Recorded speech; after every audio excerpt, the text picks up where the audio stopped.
মাননীয় স্পিকার, একদম ছোটবেলা থেকেই আমরা এই মহাসড়ক দিয়ে যাতায়াত করি এবং সারা বছর ব্যাপী এই রাস্তায় আমরা দেখি কেউ না কেউ মাপতেছে, কেউ একটু ইট আনতেছে, কেউ একটু বাইপা যাইতেছে।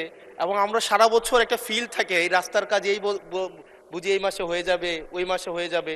এবং এটা মোটামুটি আজকে আমার জীবদ্দশায় আমি 20 বছর ধরেই দেখে আসতেছি মাননীয় স্পিকার। এবং আজকে আমাদের মাননীয় মন্ত্রী যে উত্তর দিলেন, মাননীয় সদস্য, গত 20 বছর তো বিএনপি ক্ষমতায় ছিল না, আপনি সরাসরি প্রশ্ন করুন।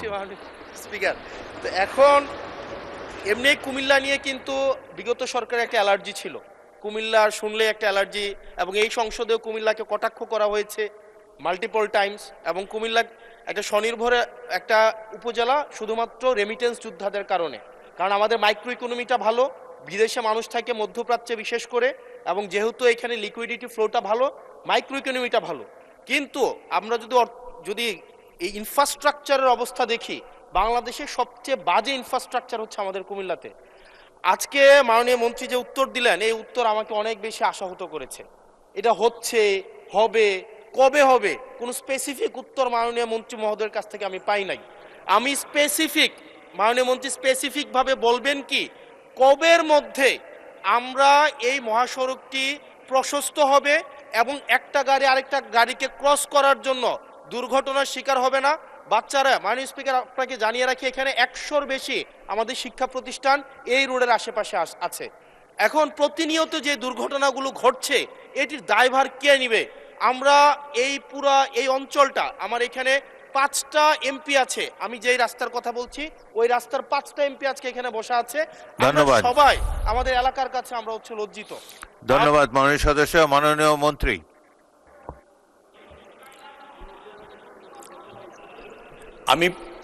ধন্যবাদ মাননীয় স্পিকার। আমি প্রথমেই উল্লেখ করেছি যে এটি একনেকে পাশ হওয়া একটি প্রকল্প, যার দৈর্ঘ্য 82.68 কিলোমিটার। কিন্তু জিওবি ফান্ড এবং ভারতের যে অর্থায়ন, লাইন অফ ক্রেডিট, সেই ফান্ড প্রত্যাহার হওয়ায় এই প্রকল্পটি এই মুহূর্তে অর্থায়নের নিশ্চয়তা নেই। আমরা জিওবি ফান্ড থেকে করব নাকি অন্য কোনো জায়গায় অর্থের যোগান দিব, সেই ব্যাপারে কাজ করছি। তবে 28 কিলোমিটার যেটা কথা আমি বলেছি, সেটির কাজ চলমান আছে এবং সেটি বাস্তবায়ন হতে চলেছে। বাকি যে অংশটা আছে সেটা আমরা ফান্ড সার্চ করছি, ফান্ডের নিশ্চয়তা হলেই দ্রুততম সময়ে শুরু হবে। যেহেতু একটিকেও আপনার অনুমোদিত প্রকল্প, অথবা আপনি ধরে নিতে পারেন সরকার এই প্রকল্প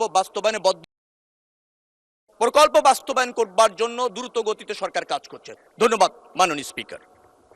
ধন্যবাদ মাননীয় মন্ত্রী।